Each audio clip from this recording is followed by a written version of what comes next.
It is 6:18 on your Tuesday morning, and if you are getting ready to head out the door, well, you're going to have another nice day ahead of you. Yeah, those warm temperatures aren't anywhere close to shutting down. Not anytime soon, guys. No doubt about that. We're staying in the mid-80s for a while. But let's just step back for a second and take in this absolutely perfect sunrise in Decatur this morning on the Wave 31 Skycam network.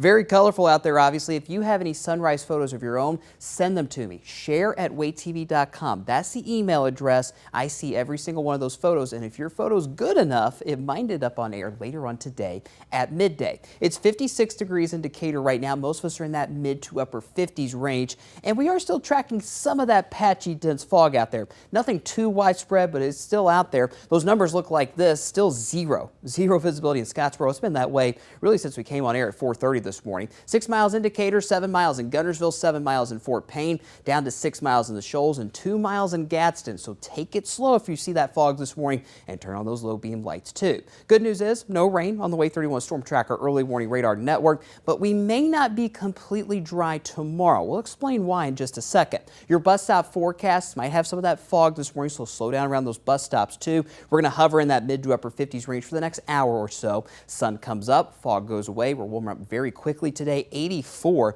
that is your forecast high, and that is actually on par for what we usually see in late September. Now, the big storyline this week has been the humidity trying to creep its way back into North Alabama, but we're kind of in a battle right now between that humid air out in Mississippi and the drier air off to our north and west across Tennessee and the Carolinas. It's kind of a battle. Who's going to win the battle? Well, frankly, we don't know just yet. North Alabama is kind of in the middle of these two air masses, and we'll have a little bit of humidity sneaking into the Shoals in particular as we get towards tomorrow and Thursday. But notice the stark contrast. If you're east of I-65, you're seeing a little bit of that drier air while that deep moisture stays to the west, and that's where the best chances for those showers will be as we go through Wednesday and Thursday. That humidity tries to retreat a little bit by Friday, so that should lessen our rain chances once again. But as you look at future radar and those temperatures, we're going to be dry today, but you'll see a couple of those showers tomorrow afternoon. By 10 o'clock tonight, that cloud cover from that moisture, it starts to move into northwest Alabama, but we will stay dry overnight tonight. And when you wake up Wednesday morning, some of that cloud cover is still around with those temperatures in the mid-60s.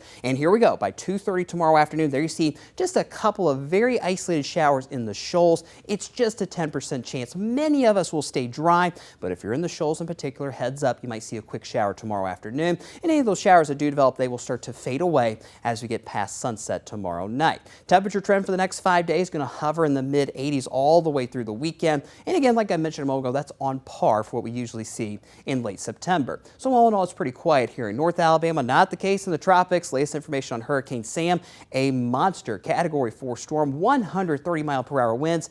The good news, no impacts on any kind of land whatsoever. Sam will just be what we like to call a fish storm. Just stay out over open water. 7-day forecast here at home looks like this. We're in the mid-80s today, staying in the mid-80s through the rest of the work week with those teeny tiny isolated shower chances Wednesday, Thursday, and then again early next week.